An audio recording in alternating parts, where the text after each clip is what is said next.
Neste fim de semana, eu assisti Devoradores de Estrelas, do escritor Andy Weir. Virou filme. Eu já tinha lido o livro. E olha, vou te falar, que história deliciosa. A narrativa do livro não tem nem o que dizer. O livro é sensacional. O escritor, o Andy Weir, eu acho que é assim, Weir que fala, não tenho certeza. Ele é o mesmo escritor do Perdido em Marte.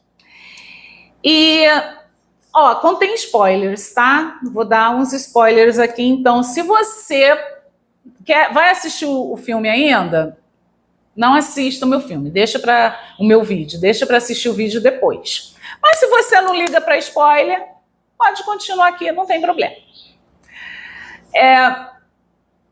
Eu vou mostrar para você, né? O livro é muito legal. O livro é muito legal. O filme é melhor ainda. Se você assistir o filme, você vai saber. Um professor de ciências, né? Ele é um biólogo celular, biólogo molecular, biólogo celular, eu acho que é isso. Ele é chamado, ele tinha escrito há um tempo atrás uma tese falando que a vida não necessariamente precisaria de água para acontecer. Então ele foi rechaçado, a galera zoou ele, baniram ele da Academia de Ciências, uma coisa assim, e ele foi dar aula. Porém, a NASA, né, aquela galera lá, os cientistas, os militares, foram atrás dele por quê? O Sol está morrendo, né? Na história, o Sol estava morrendo. E eles descobriram que quem é que estava acabando com o Sol? Umas criaturinhas, tipo umas bactérias, chamadas astrofágicos.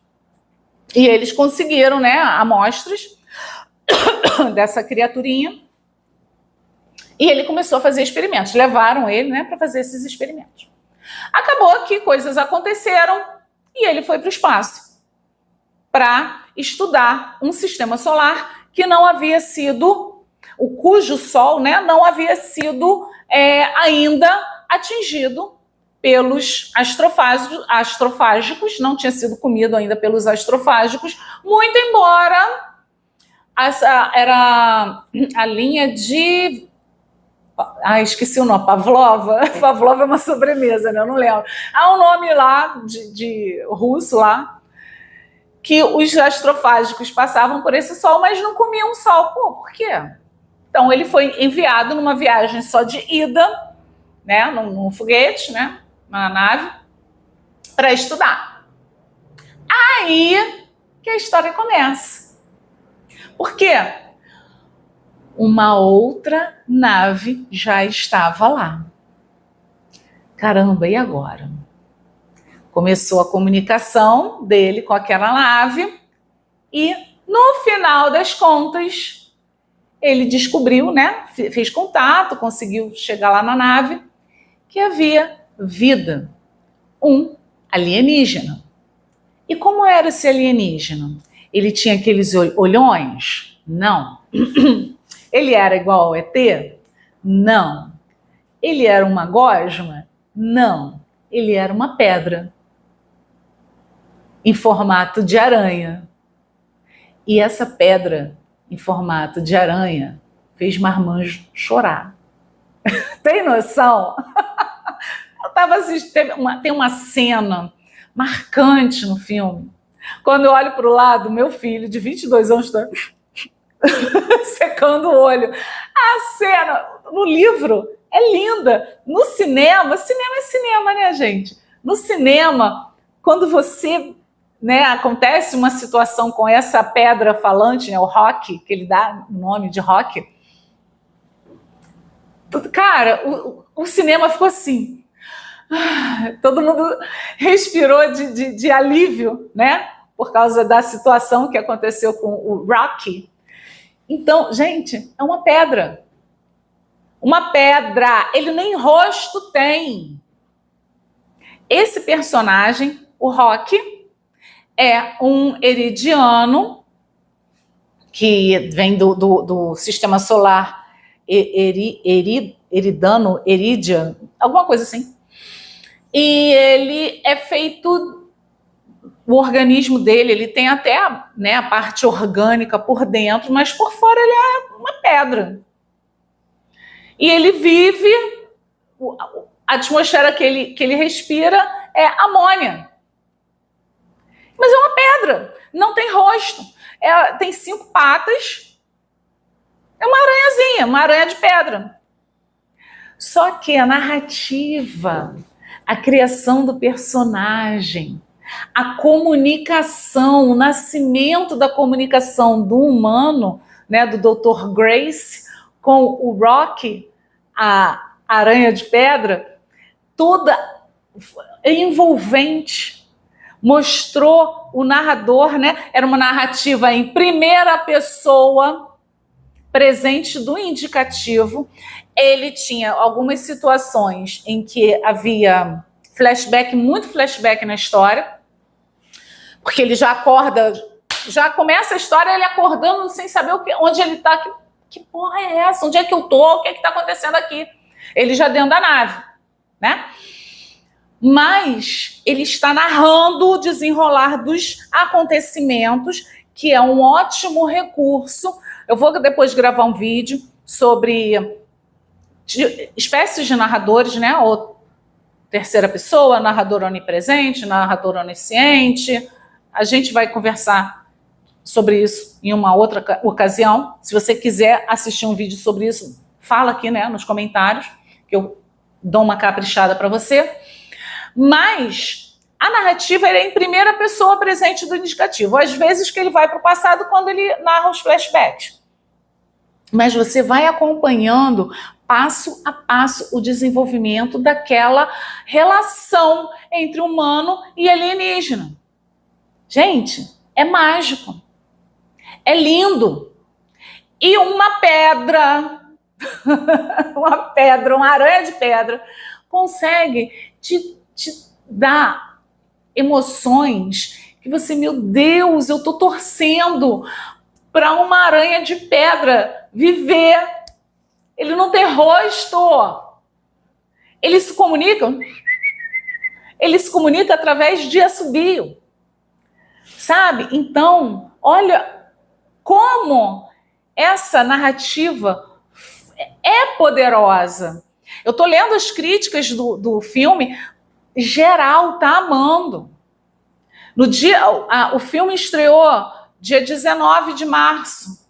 Hoje é dia 24. Ele já bateu recorde de bilheteria. Ele superou filmes famosos.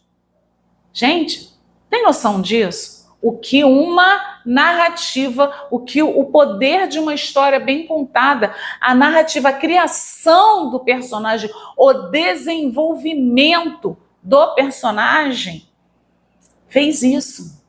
Porque a gente gosta de aventura? Sim. Eu gosto de uma história de ficção científica?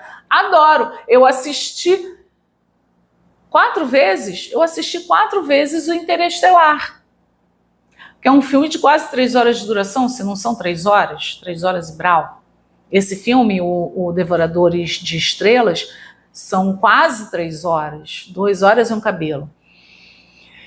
E o que prende o leitor? O que prende o espectador? São as navinhas? Não, porque a história se passa, não tem luta, tem uma ou outra cena mais emocionante, né, de nave, aquela coisa toda, mas é uma história, se você, né, se a gente for falar claramente, é uma narrativa lenta, porque é a história do astronauta, blá, blá, blá, que foi lá para o espaço sozinho. É ele e uma pedra, gente. Tem noção disso? Então, quando você for criar o seu personagem, pensa em todos os aspectos dele.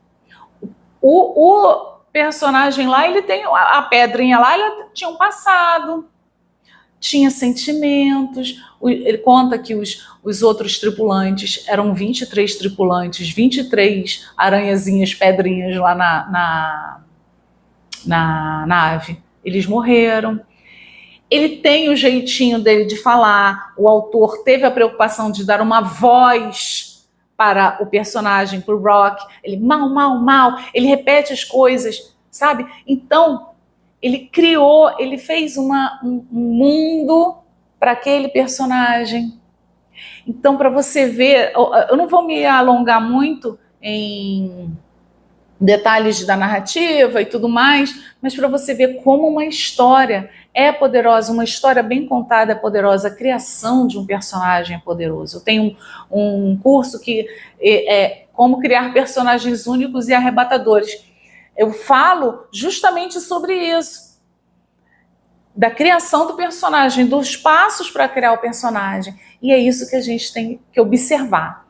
Então, se você não assistiu o filme e não leu o livro ainda, se você chegou até aqui, faça isso. Eu quero ler de novo, porque agora, depois que eu assisti o filme, eu fiquei, gente, tem detalhes ali que eu quero relembrar, que é tão legal, que eu quero ler de novo. Se você assistiu esse vídeo até o fim, muito obrigada. Ó, adorei o vídeo.